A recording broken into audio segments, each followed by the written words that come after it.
I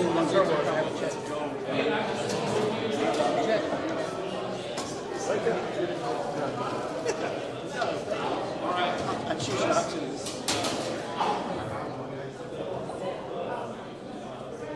Russ, he needs them. Well, you have be up here.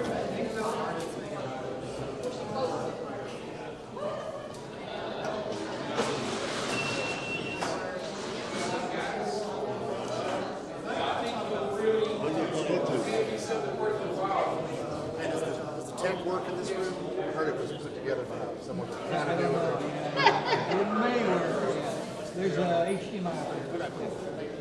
Audio is good for that too. Well, yeah, HDMI. Yeah, right.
Yes.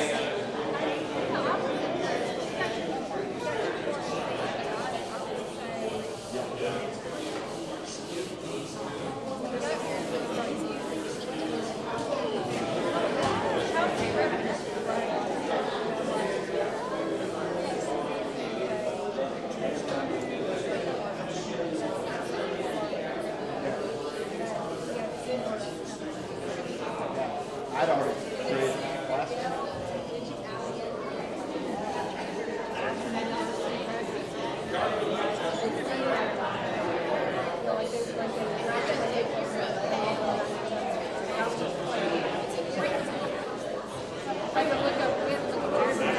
Oh boy.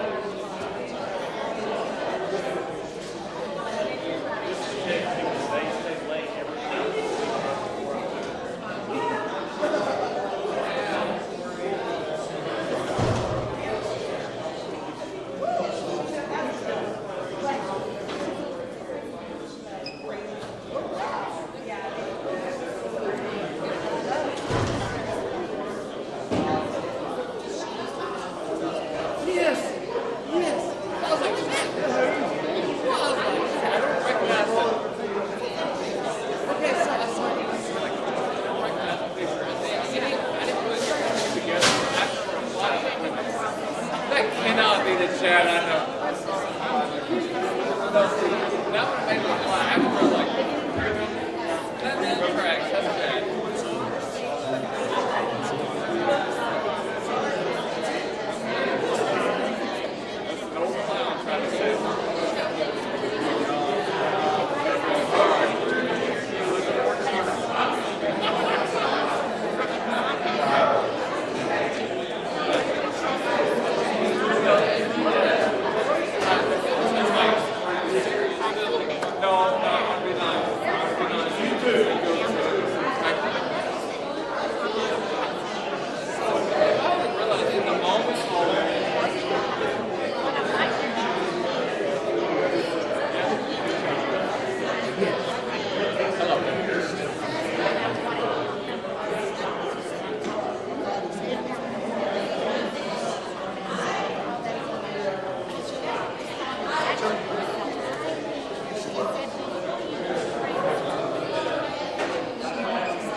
so excited to be with you again tonight. I hope you've had a great week so far, and I couldn't be more proud to introduce to you. If you don't know, Joseph Mankin. Joseph was the youth minister at Hillsboro until just last year, and now he is a dean of spiritual formation and campus ministry. That's not the title. Oh, I did? Oh, good. The great thing that Joseph and I we've been friends for a long time, and I've been so proud of him. He was in youth ministry at Hillsboro for 20 years, and I've always felt like when you do things well, you prepare the person that comes behind you to succeed and even do better. And so I was the youth minister at Hillsboro before Joseph, and was so proud that he did way better than I ever thought about doing, and to get to new heights, similar to what we have here with James and Whitney. But Joseph, this is like, it could go all over the nation easily. You need to hear this. I need to hear this. Thanks for being here. Excited about hearing what you have to say. Do I need to use this? Or Yes, use that. Yes. okay. All right. That's okay. I can get really loud. I can if I need to. It's okay. All right. How's everybody doing tonight? Pretty good? Good. I'm so glad to be here. Thanks, Scott. Scott and Michelle are literally just people that I adore and love.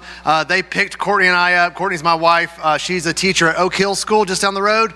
My son is a freshman in high school, and my daughter's in 5th grade. We're at 4 different schools. My wife is at Oak Hill, I'm at Lipscomb, my son's at FRA, and my daughter's at Glendale. So we just do, in the mornings, our cars just go everywhere. But we're all in this circle over here, kind of just circling around Green Hills Church of Christ. You know, that's just kind of where we're going. But I'm so glad to be here today. Excited to share some valuable information to you. I want to start with a prayer as we approach this topic, and then we'll jump in right into the details. So let's pray. Father, thank you so much for a time that we're able to not only talk about your word, but talk about the word that inspires us to live as your children. I pray that you give us courage as we walk home into spaces that we may ignore, things that we may not look at on a regular basis. But we know that there are so many things in this culture, Lord, that are implementing or trying to take our hearts. But I pray that our minds are strong enough with the power of your Spirit to take action and to do something about it, because you know us better than we know ourselves. I pray that in this room that we can lean on our spouses, that those that have spouses, to be able to say, hey, let's do this together for the sake of our children's future. And for those that are grandparents, Lord, I pray that you give them the courage to be able to say yes when they need to say yes, and no when they need to say no. Thank you, Lord, for times like these, just to be able to have a healthy conversation around technology, because you knew that technology was going to enter this world, and you know how we can use it for your glory. We love you, Lord, with all of our heart, and we pray in your son's name. Amen.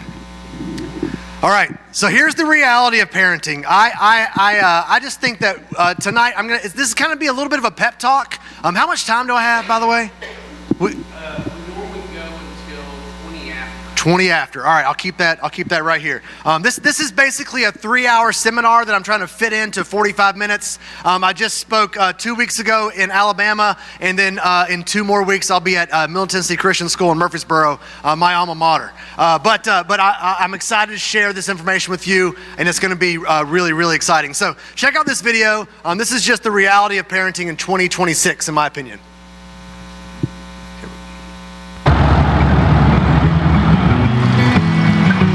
Hello, excuse me, I'd like an egg McMuffin now. Hello? I said an egg McMuffin and a large cup of coffee. Can you just say that one more time, please?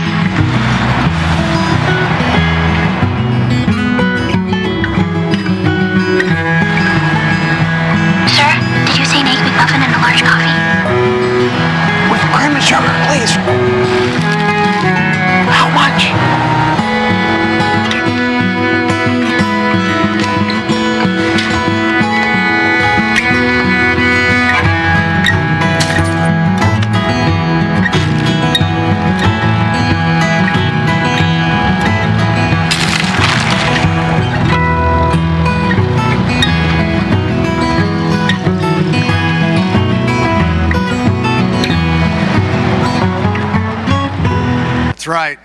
I'm loving it. I'm loving parenting, right? We kind of get to these points where we will do anything or whatever it takes to be able to take care of our children. But here's the reality of where we are in today's society, the way the culture has influenced us, is that we will do whatever it takes, but then we get to a point where we stop doing whatever it takes. We kind of get to that point when some of these things enter the lives of our children. We're like, oh, we'll just give you a device that's connected to the whole world, but I don't know how to use that thing, so I'm not going to tell you how to use it. Or we get to a point where we allow them to get online or have social media or be exposed to certain things in the world that keep saying, like the PG-13 movies and all that stuff. We're like, oh, it should be fine, whatever it might be. But we get to these points and we have to cross the line and realize, am I doing this for the sake of my children's future, or am I doing it because everyone else says it's okay? And so it's hard and it's difficult, and everyone messes up. That's one thing I really want us to leave with as a truth, is that you're not going to be perfect at what we're about to talk about, but I want you to think in a way that causes you to take action, to do something that will implement a better decision-making process as your children or grandkids or whoever you mentor and love in your life as they grow up. So here's the reality of screen time. I want you, if you have an Apple device, just get it out really quick. If you don't have an Apple device, just keep it in your pocket. Sorry. I love to make Windows jokes. They're great to look through, right? But here's the thing. I want you to go to Settings, Screen Time, See All App and Website Activity. So Settings is the gear icon. Click on that one and then scroll down. It's a little purple icon that says Screen Time. And then once you click on Screen Time, click on another button that says See All App and Website Activity. And then right there at the top, it says Week. And I want you to look at that number. You don't have to share it. When I do this with teenagers and students, I do ask them to share it, and we have a competition who has the highest number in the history of this presentation, and I'm about to reveal that in a second. But an accurate awareness of who we are is important before we ask someone else to change. Is anyone? It's okay if you're having trouble. You can Google this later and check it out at your own convenience.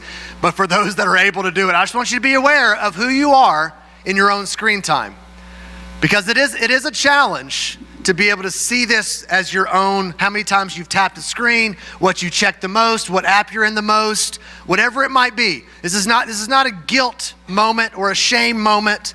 This is just you to have an accurate representation of where you are in your own screen time, because I believe it's important to know where you are before you ask someone to change. So the reality of teenage screen time is this: 24 hours and 34 minutes a day. And you may be thinking, wait, that's a typo. No, it's not. And I've actually had one student beat this at a church that I spoke at down the road, but I'm not going to mention which church it is because we all know it. But this right here, you're thinking, how do you break the 24-hour, boundaries? It's double dipping. You have your phone and your iPad and your computer, or triple dipping sometimes, out or on all day long. So your screen time is able to be doubled if you are like this. And this is what today's students are experiencing. For those that go to schools that encourage laptop use or whatever it might, I'm not trying to choose a side. I do think there's healthy ways to use technology. But if we are constantly on an iPad or on our phone or on our screens, whatever it might be, you can break the 24-hour barrier for that. But here's what we're going to be talking about today: is adolescence is a very vital time for our children, our students, these young adults, where they transition between childhood and adulthood, right? And you are developing these characteristics that are very fundamental to who you're going to become as an adult, that include abstract thinking, reasoning skills, impulse control, all the things that I love to see a child grow in, especially in creativity. And with the growth of AI and the growth of things that are doing things for us, it's not eliminating who we are as a person, but it's kind of developing us in a slower manner to who we're becoming. It's allowing us to remove strategic thinking to our thought processes, because we know, I can just go to this and get that answer immediately.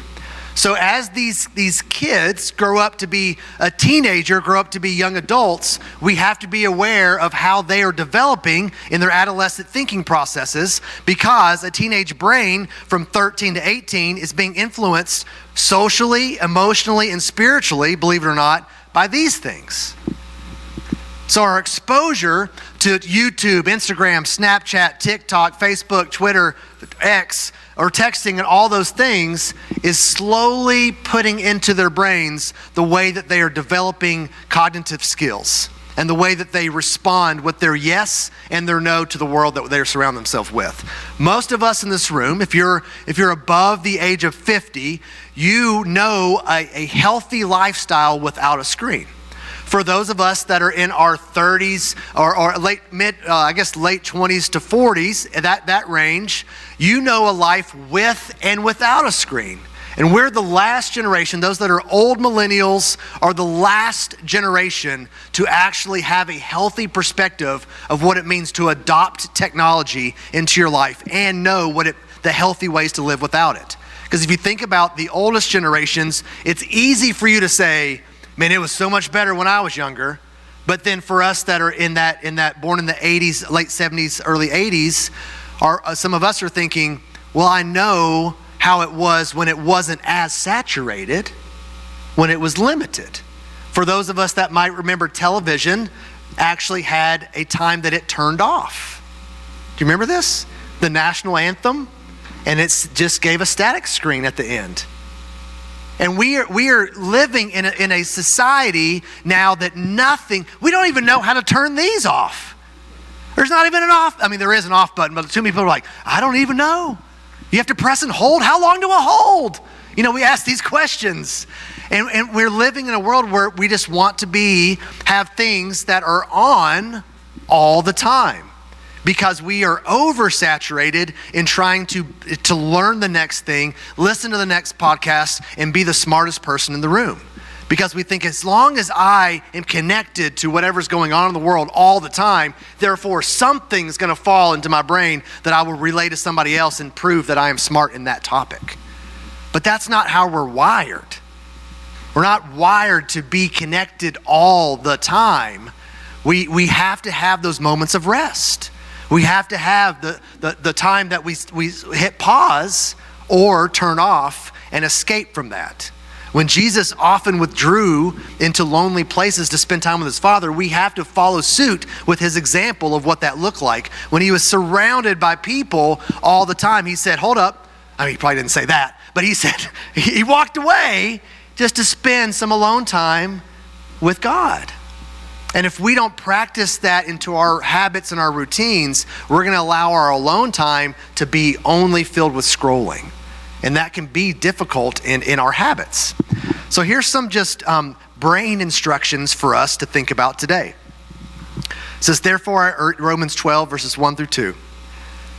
Therefore, I urge you, brothers and sisters, by the mercies of God, to present your bodies as a living and holy sacrifice acceptable to God, which is your spiritual service of worship.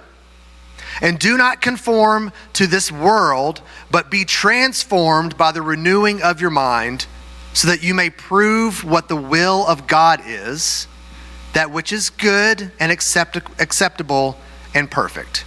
So that spiritual service of worship is our ability to say yes to God, to say yes to thinking about him, to say yes to saying, I have an urge to watch Netflix, or I have an urge to respond to that email, or have an urge to update my status, or post this picture because my kid is super cute right now eating cereal.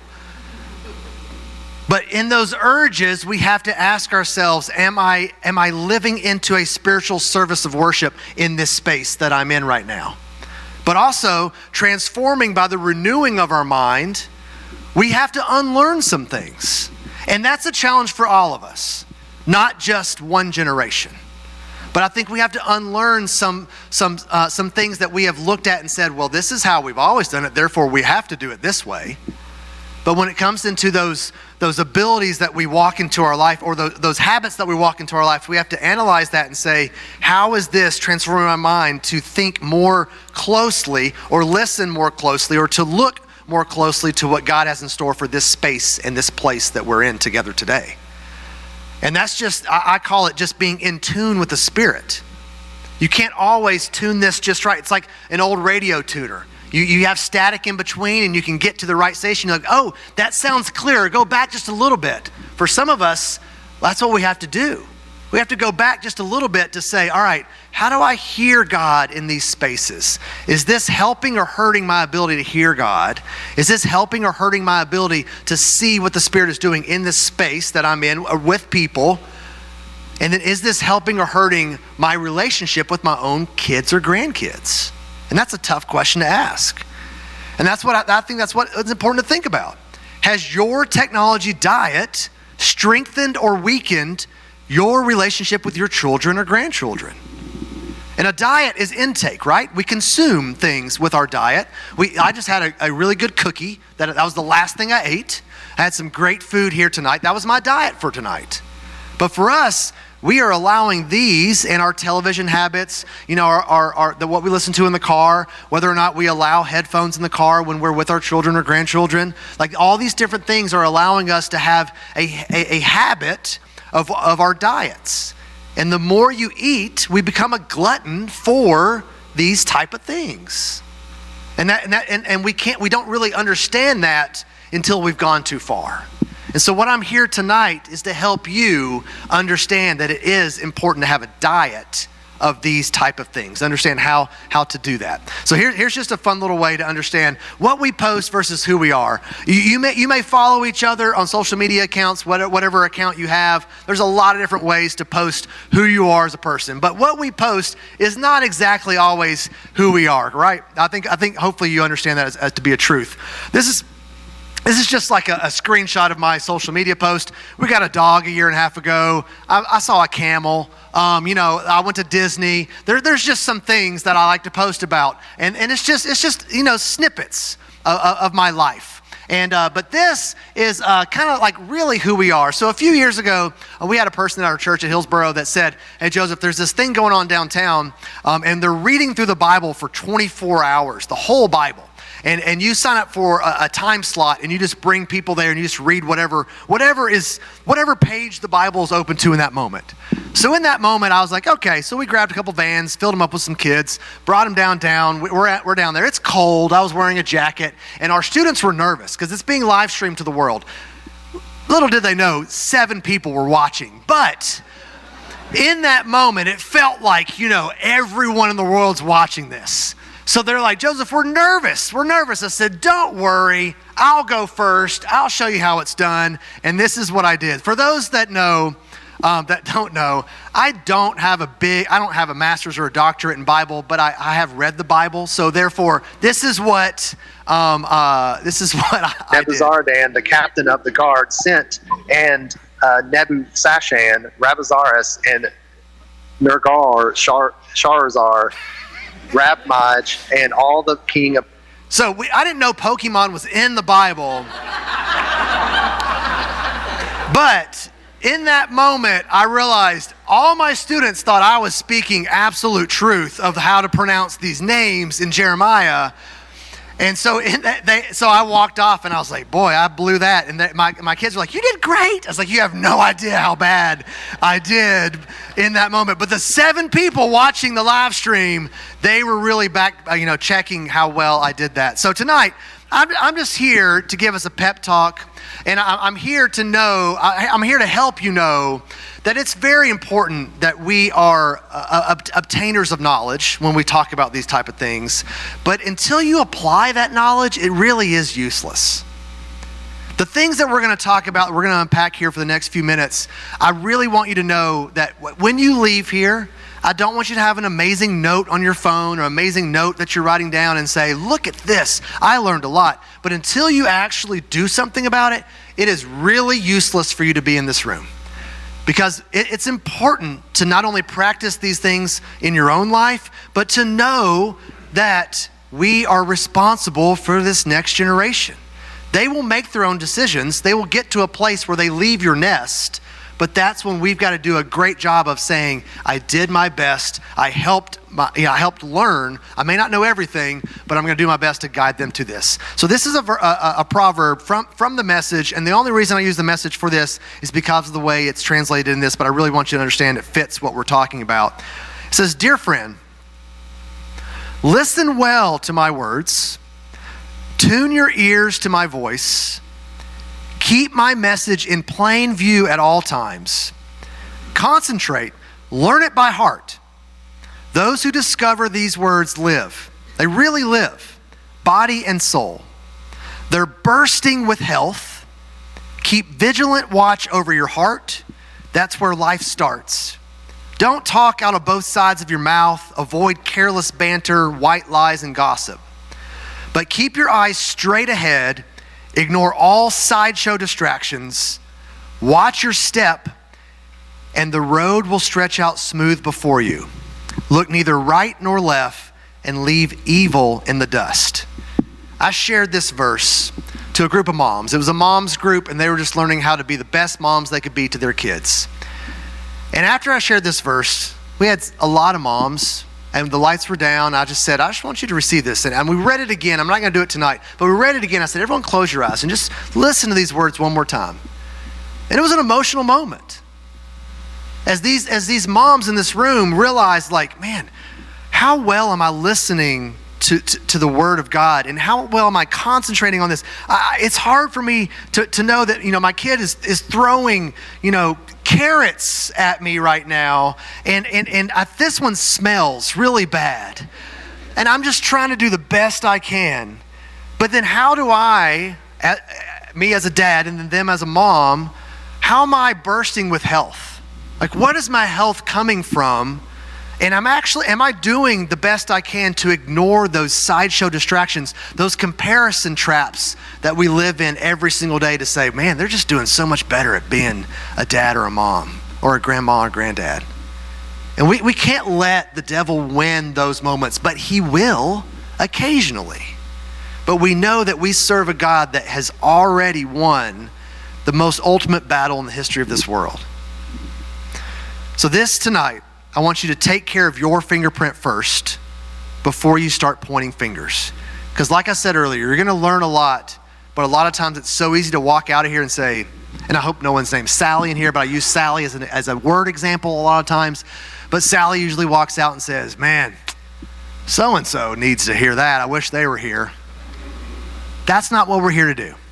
We're here to take care of our fingerprints first as we unpack this. So here's some did you knows. 45% of parents say that they feel addicted to their mobile device. 1 in 4 parents argue with their kids about a mobile device every single day. And on average, preteens and teens get more than 200 notifications a day on their smartphones. That number only increases depending on their connectedness to social media and ESPN app, whatever it might be. I mean, every day it's just going to come and just have these things called ghost spasm. You can look it up. A ghost spasm is when you think your phone is on you and you're like, why did my leg just vibrate? And you're like, oh no, your body is trained to have this close to you. Therefore, your body is reacting to it and thinking it's actually on you when it's not. So it's a real thing. So for us in this room, we have to understand that there is a law of exposure, because what consumes our minds controls our lives. But we have to think about it this way. What do you think about when your kids are at home? Just think about that. When they're at home, what are you thinking about? Are they fed? Are they here? Are they broken? Is the dog here too? Are they inside? Are they outside? Are they on a device? Are they not on a device? Are they in a room where we are together, or have I even seen them since they got home from school? But what do you think about when your kids are away? Are they safe? Are they fed? Are they with people that are good influencers? Like, we think about all these things, and it causes us to worry too often because our exposure is whether or not that they are in safe places. Believe it or not, these things back in the day were originally only given to create safety. So I remember getting one. I remember my grandmother had one, and it was like a bag phone. Remember the bag phones? And she only turned it on when she needed to call us, but we could never call her. I was like, Granny, We can't get in touch with you, but you can call us. She's like, well, the battery might die. And I'm like, yes, it could, but there's a reason why you keep it on, but it's just she didn't understand at the time. But in these moments, we have to understand that what we're seeking as parents is a sense of safety, and we've passed that on to some of our kids. They think, oh, well, I need to keep this on me at all times. I need to keep it close just in case they call, just in case they text. I just need to feel it if it vibrates. And they're like, what is going on? We're building some scared kids. But then also the parents are even more scared. They're like, I was watching you on Life 360. You went 61 miles an hour on the way to that place. The speed limit is 55. You were going 6 miles an hour over. I'm like, yeah, but the next exit, it was 65 miles an hour, whatever it might be. But we get so lost, and I'm not a huge proponent of Find My Friends if they're outside of your family. This is my only soapbox I'm going to share tonight.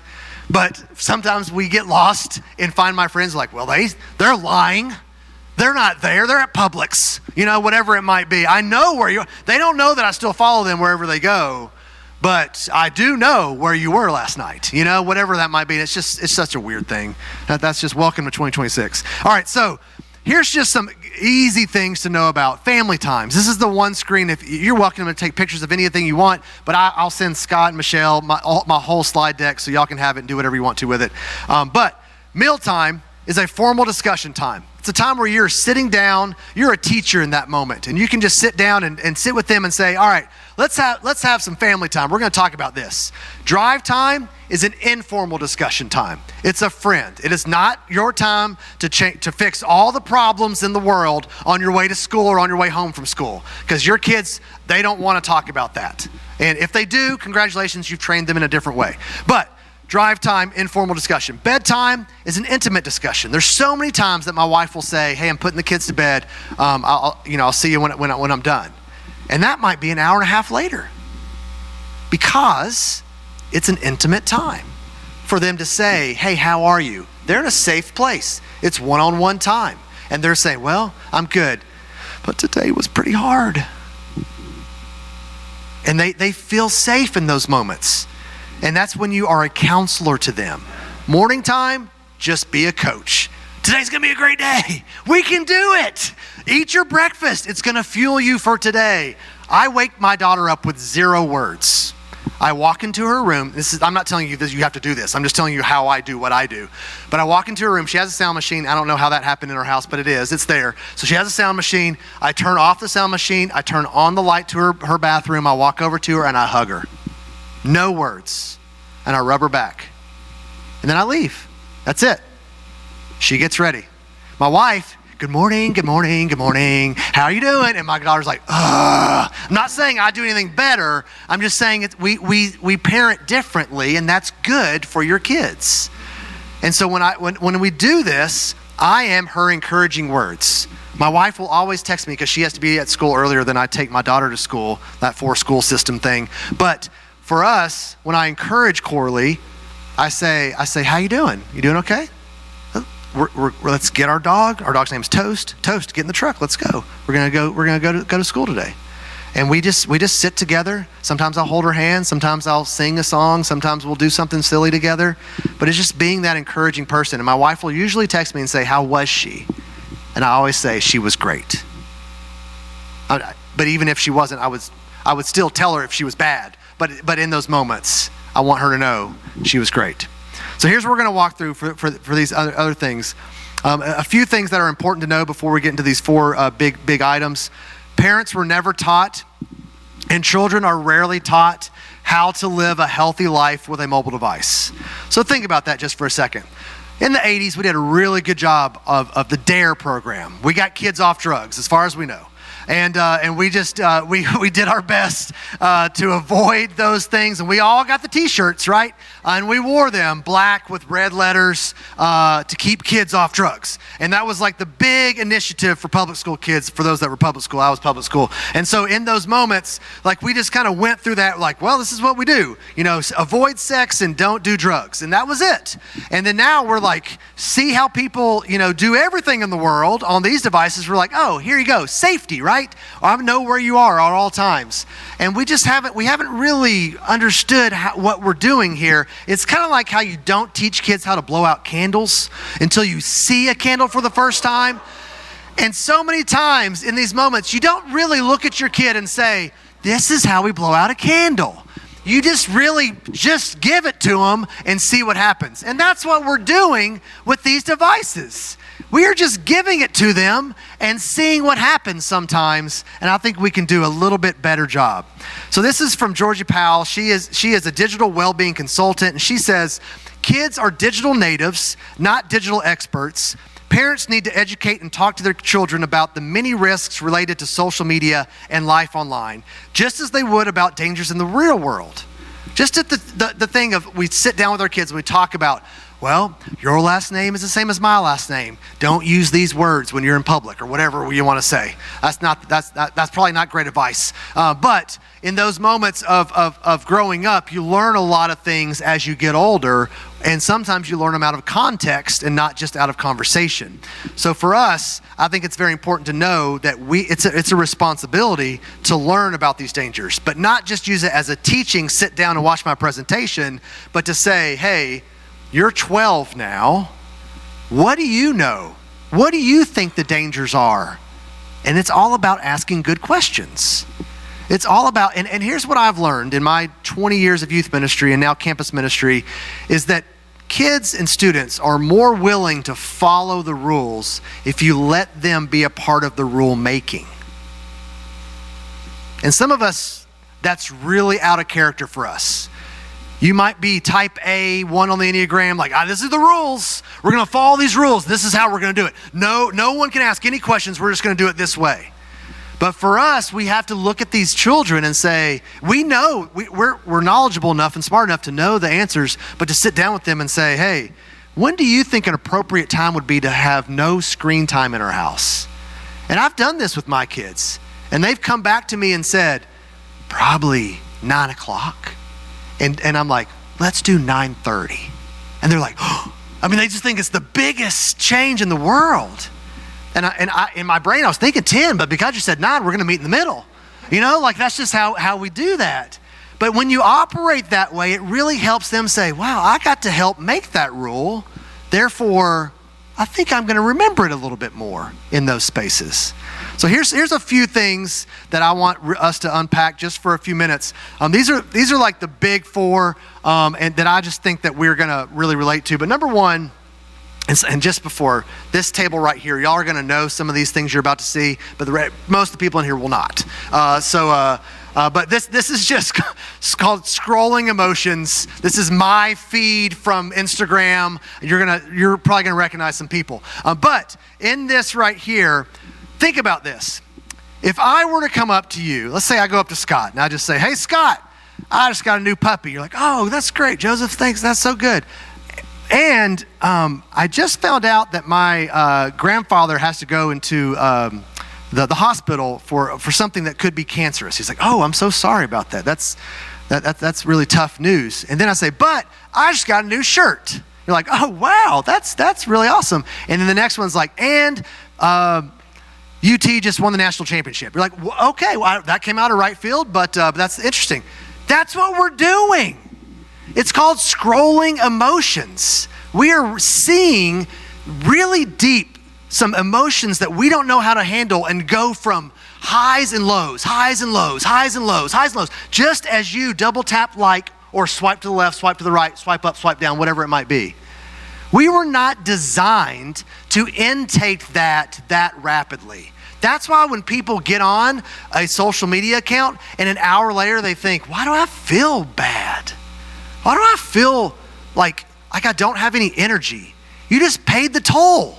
You paid the toll to emotionally scroll through social media, and your body cannot respond to who's in front of you because we are not wired by God in the created way that He made us to look at someone else and say, oh, hi, what's your name? You're my spouse. I'm sorry, I've just been looking at 1,000 other things. I don't even know where I'm at right now. So we have to have some boundaries and some rules around these type of things. One rule that I have at my house is that I will never walk into my house on the phone. And for some of us in this room, that's the one thing you needed to hear tonight. If I get a call, or if I get a text, or if I'm looking or trying to respond to something, I will stay in my truck. And my kids know this. Sometimes I'm in my truck for an hour and a half in my driveway because I'm not done with whatever I'm trying to land the plane on. But when I'm done, I walk in so I can say, hey, how's it going? I'm glad I'm home. But for us that walk in like this, oh, hey, I mean, what are we showcasing? What are we telling our kids? Even if they're on their devices when you walk in, which probably they are, even if those moments happen, I hope that they can say, Dad or Mom always made sure to say hi to me every time they walked in. Because we think the things that we're working on are more important than the children that we have in our own homes. And it's tough. But be aware of the emotional toll you have to pay each time you endlessly scroll through social media. Number 2, digital independence. One day, your child will leave your nest with an unlocked device in hand. Prepare them for that day. This is a tough one, but I don't think it's healthy for you to have Life 360 on your 40-year-old. And for those that are 40, you might be thinking, please, Mom, please, Dad. But you're preparing your kids to live within a world of an unlocked device one day. I don't know how many of you in here have a parent still watching your devices. If you do, congratulations, that's great. But the reality is our job is to prepare them for that day to have an unlocked device, not just say, oops, you're 21, Apple did it for you. Your job is to help them understand that that day is coming. How can we be best prepared for that? Will they mess up? Yes, they will. Or do you have perfect kids? No, you don't. I don't either. But we've got to understand that that is what we're trying to prepare them for. Number 3, lawnmower parents. You may have heard this before as like Apache helicopter parents. There's a lot of different ways to kind of describe this. But parents that cannot bear the thought of their children experiencing any type of discomfort, pain, or disappointment. As a result, they mow down the obstacles to create a clear path to protect their kids from struggle or adversity. This one's tough because Mama Bear comes out on this one. These are the moments that you have to look at your life and say, and for those that are part of this generation, there was a moment where everyone that played soccer got the same size trophy at the end of the season, right? Everyone got the way to go trophy.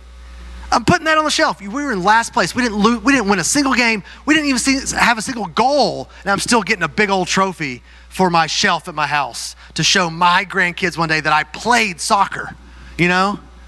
But I'm not saying we're doing it for the trophies at all. We've got to realize that if with the discomfort that sometimes kids receive or the feeling that they have to learn through receiving the word no is developmental to who they will become one day. If you avoid no forever, they do not know how to process that. And I'm all for counseling. Don't hear me wrong on this. I've been through counseling for almost 3 years, and I love the UCC at Lipscomb. There's a lot of amazing things out there, and counseling is necessary. But at the same time, counseling is at the peak. I mean, it is overflowing because we don't know what discomfort feels like anymore. And we feel like we have to go to counseling for a decade to unpack that. And that's good. I'm glad that we have spaces to be able to unpack that. But how are we preparing kids to be a little bit more resilient and have a little bit of grit going into the next phase of life? And if you're and I'm not saying all this, like I said, to give shame. I'm just giving perspective of how we can operate in these spaces to do our best in what this looks like. So the last one is called generational perceptions. This is my favorite one. Check out this video. I think you're gonna like it. Happy birthday to you. We love you, Cheyenne. Happy birthday. Hope it's awesome. Happy birthday, Shy Shy. Happy birthday. Love you. Uncle Gene passed away this morning.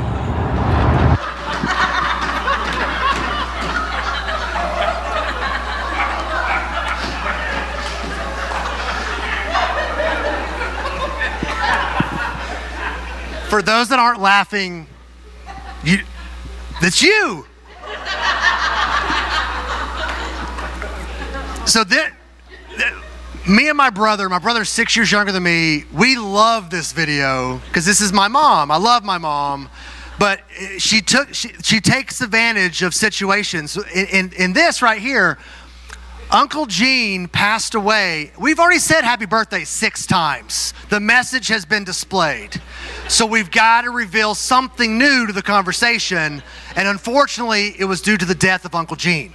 So this is just generational perceptions that we're facing in the world. Y'all liked this video, and I'm really glad you did. Some places don't get it, and that's just the reality. But here's the truth of this right here is we are living in a culture with such a diverse spectrum of generations that understand how the world operates. And I believe that it is beautiful. It is so valuable for today's youngest generation to sit at the table with the oldest generation and say, tell me how it was. And we have to make room for that, for them to hear, because it really feels like ancient dinosaur days to them, even though it wasn't that long ago. And we've got to find spaces for intergenerational conversation to occur. And I'm thankful for churches like Green Hills that do that. I know you guys are doing this. And it's just one of those spaces that I think is important to the future of the world. But our job is to be careful letting your personal perception of generational expectations outweigh your ability to balance grace and truth. For us, we watch and witness the younger generation go, well, they're just old, or they don't know how to use that. And we watch and witness an older generation go, well, they're just young. They're just too much on their devices. They have no idea what they're doing these days. You're saying the same thing about each other. It's just in different contexts. So we both all have to be able to balance this grace and truth for each other. For a younger generation to look at the older generation and say, hey, you're giving it the best you got.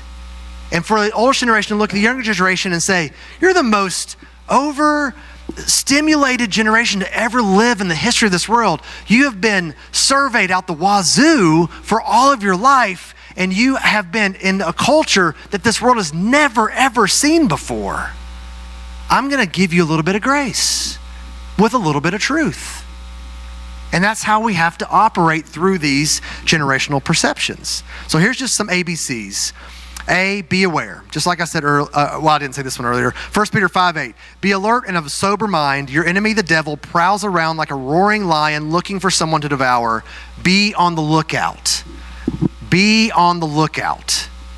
You can't control everything that comes onto your screen. You can't control everything that comes onto your child's screen or grandchild's screen either. But be on the lookout and give space to have those conversations. Number 2, build boundaries. Hebrews 12:11.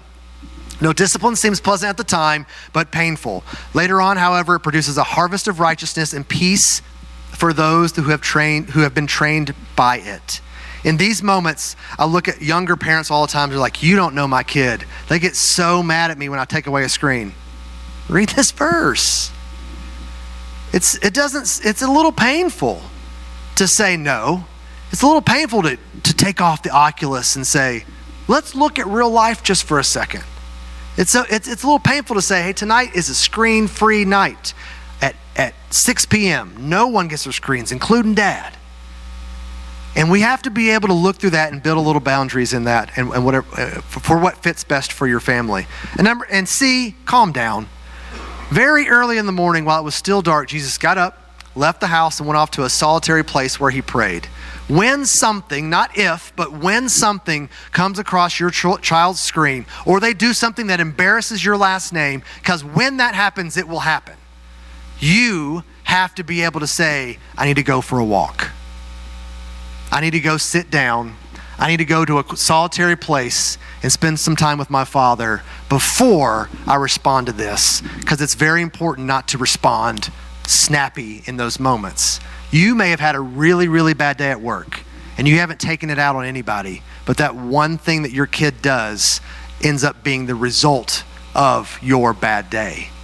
And we can't always control that, but if we know in our brains, I need that, we have to be able to find a solution to practice Mark 135. So here's some simple advice for teenagers. We're running out of time here. These are just simple things. Set timers on video games, mute commercials, reduce marketing is really cool. Except for Super Bowl, we like to watch Super Bowl commercials. Scroll in communal spaces. Like if your kids do have social media, tell them to come. If they're going to scroll in the living room, not in their bedroom. Remove screens from the bedroom. It's not healthy. Just get them out of there. I know that might be harder, easier said than done, but just do your best to remove screens from the bedroom. And don't text people you don't know. There's simple ways on Apple devices that I know that if you're in a family group with your kids, controlling that, you can actually allow them not to ever receive a text from a number they don't have on their phone. It's all free stuff that's built into the phone. And here's some simple advice for parents. Put down the device when your kids need your attention. Don't expect them to say your name 7 times. Practice the rules you want your kids to follow. You're not perfect, so don't expect your kids to be either. Your kids' devices need to be set up as a kid's device. Don't give them the old one that's in the drawer, because that was your old device. It only has adult settings on it because you are an adult. So just be aware. Don't just say, oh, here's an extra one. Set it up as a kid's device always. Find space in your routine to practice no screens, wherever that might be. Ours is the dinner table. We were at Chick-fil-A in Melrose one day, and we were sitting there eating, and had this older lady come up and tap me on the shoulder, and she said, I just want to say thank you. And I said, thanks. And I was thinking, what did we do? Did we pray? I don't think we did. I know we did, but I don't know if we did it out loud. And I racing my brain. She goes, no, I just want to say thank you. I see you having a dinner and not on your screens. And I was like, in my brain, I was thinking, well, little do you know what I go around and speak on. But yes, it is a practice in our life right now. And she said, can you teach this to my husband? And pointed at him over there, and he's just scrolling outside Melrose. And then last, honor your children and participate in what they love. I tell this all the time. I'm standing here as an employee of Lipscomb University and in ministry for 2 decades, and my dad's a farmer. And so I love outdoors. I love the farm, but I'm not my dad. And so I love what he participates in and what he does, the goats and the cows and all the things. And that's just that I honor my dad through that, and he honors everything that I do. So just kind of go through that. Time will tell. Wasted time, quality time, and quiet time are essential to practicing those 3 things. It is good to have wasted time. It's okay to do a crossword. It's okay to do Wordle. It's okay to do some of these things. You need some wasted time, but also don't forget to practice quality time and quiet time. Just when you're doing those games on your phone, that's not just quiet time. That's wasted time. So just practice those 3 things, and it'll be good to practice all those. And that's I've got a couple more things, but we're out of time. The Habits of the Household is a great book. It's got some really cool things in there. Chapter 4 is about screen time, setting limits, choosing well. Screen time is less of the enemy. Screen content is the battle at hand. So don't just think because your kid is a gamer means that their future is destroyed. Hear me well on this. The content is more of the battle than just the screen time. Think about back in the day, how much time we spent behind the newspaper. That's screen time in just a different medium. So we have to be aware of what that looks like for them. And then these are some of the final words from that book. You will make mistakes and choose poorly at times, but you will always be a better parent than Google. You are responsible to build the fence to protect your kid's digital playground. We are all becoming something, like Romans 12:2, and fight for healthy formation because it's worth the effort. And this is my final prayer as we close today. God, please forgive me when I start to wander away from you. You sacrificed everything for me, and yet I still struggle to give you all of my attention. Please make the distractions of this world disgusting to me. Draw me close to you when I start to stray, and keep my eyes fixed on you. In Jesus' name, amen.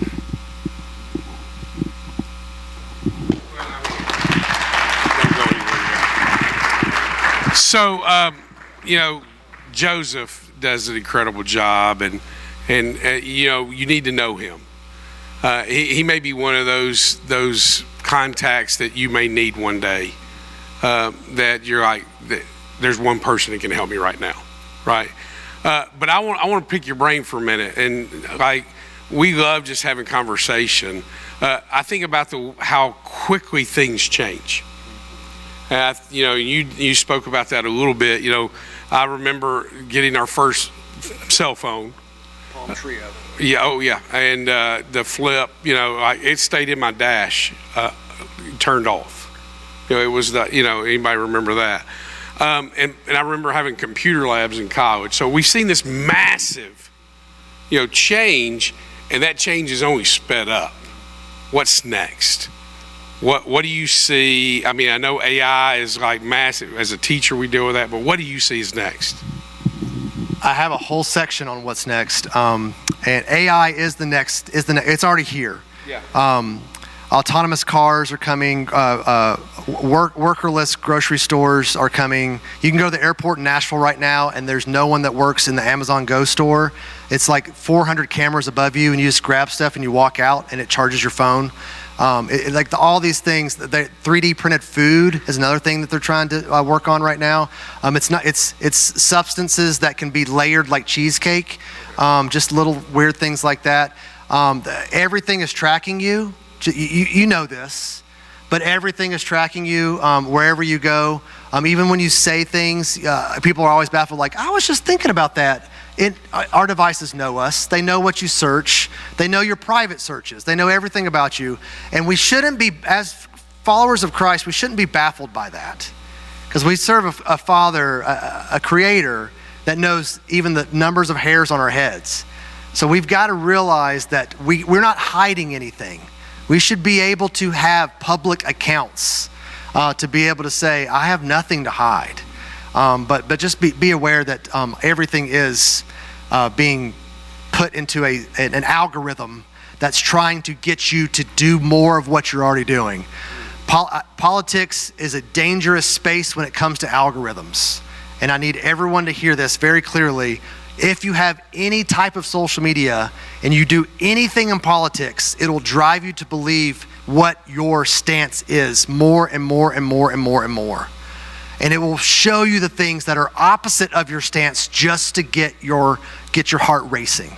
It knows how to operate for the future of this world, and we can't think, it's like that scrolling emotions thing. We can't just assume that, my dad or mom or whatever didn't have a heart attack just because it was just natural. Well, there's things that are causing these things. Steve Jobs would not allow his own kids, the creator of Apple, to have his devices, if you read his book. I mean, there's little things like that are very interesting to learn. And then Tesla is releasing autonomous cars right now with these cyber cabs that will pick your dog up and take it to grooming. So we've got to realize that, things are about to change, but they're changing all the time. What's funny to me is I've never had a dog worth grooming. Like that, there's the funny part. My labs are like rolling the dirt a little bit. The thing that I hear you say that I really appreciate is we're never going to be there. It's always a process of growth. Let me bring this in with you for a second, okay? If you ever think you're there spiritually, it's the same way of being lost in the times in technology. Because we're in the process, God has created us. The Creator has created us to be in the process of growth, no matter how old you are. And that is in every aspect. You need to be constantly in a growth mindset. Like this past Sunday we talked about how can we serve like Jesus. You need to be stretching those boundaries of what you look at as service. You need to be constantly thinking, how can I grow more to be that disciple that God has called me to be? And we need to be constantly thinking about how are we growing in the Babylon in which we're living in, so that we can have that moment where we said, I'm not going to bow down. And I know God's going to protect me, but even if He doesn't, you're still not going to get me to bow down. So I love this guy so much. He's so good at what he does, and I'm so thankful that he's battling for for our kids' hearts and souls over at the university. And make sure you get to know him. Can I pray for you? I want one last thing. This is the one thing that I don't want you to leave. I want you to leave with. God knew that all of this was going to be created. Nothing was a surprise to him. So our job is not to eliminate it from the world, but to use it for his glory. That's right. We too quickly want to pull the electricity from our house like it was a few weeks ago. But Not as cool. yeah, not as cool. But he knows the devil wants all of that to feel like a dark place, but if we're called to be a light in dark places, we have got to be strong enough to go into these spaces and say, here's what God has in store for Twitter. Here's what God has in store for Instagram. Here's what God has in store for TikTok, whatever that might be. Now, there's dangers doing that, but hopefully we can pray for the strength to be able to say no when we need to say no and say yes when we need to say yes. Yeah, and be able to use the things that's there as growth. Yeah. I'm reading my Bible like I've never read my Bible before because of my cell phone. Like it's unbelievable. You know, I see these unbelievable amounts of encouragement come through messages. Like, wow, what a gift, right? And so it's not for us to be like, shun these things. It's how can we use these things for the glory of God? Let me pray for Joseph really quick. Father God, thank you for this time. Father, I'm thankful for spiritual warriors like Joseph that are fighting battles for our teens' hearts and their souls, Father. And Father, fighting the spiritual warfare of fighting for the social media used for good and not for evil. And so, Father, I pray that you equip Joseph well. I pray that you protect him, you protect his family, and Father, continue to use him to do mighty things in your kingdom. Thank you for the lesson we had tonight. Father, help us all to learn to be just a growth mindset. In Jesus' name, amen. Let's go. Thank you.